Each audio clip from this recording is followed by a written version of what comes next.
একবারটি grow through করে নিতে হবে, মানে একবার পড়ে নিতে হবে, একবার রিড করে নিতে হবে। দেখো এখানে একটা NH2 আছে, এখানে একটা CONH2 আছে। অ্যামাইড CONH2 গ্রুপ অ্যাসিডিক অ্যানাইডের সাথে রিঅ্যাকশন করে না, কোনো অ্যাসিটাইলেশন রিঅ্যাকশন টেক পার্ট করে না। অ্যাসিডিক অ্যানাইডে কি বলেছে, একটা O থাকবে, তার দিকে দুটো COCH অ্যানাইডাইড লিঙ্কেজের মাধ্যমে যুক্ত থাকে। তাহলে অ্যাসিডিক অ্যানাইডাইড দিয়ে দেওয়া মানে কি, এটা অ্যাসিটাইলেশন রিঅ্যাকশন দিয়েছে। আর CH2Cl2 মানে সলভেন্ট, এটা আমাদের অ্যাসিটাইলেশন রিঅ্যাকশন দিয়েছে, অ্যাসিটাইলেশন।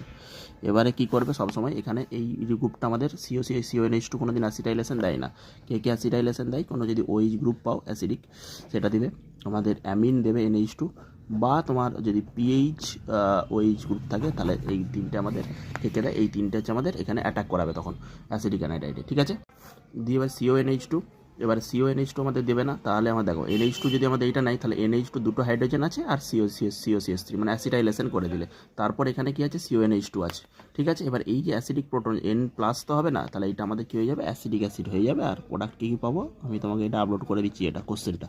এটা একটা অ্যাসিড পাবো, আর একটা আমাদের এখানে আমাদের আসবে অ্যাসিটাইলেশন প্রোডাক্টটা NH COCH3, আর এটা CONH2, ঠিক আছে, CONH2 মনে থাকবে তো।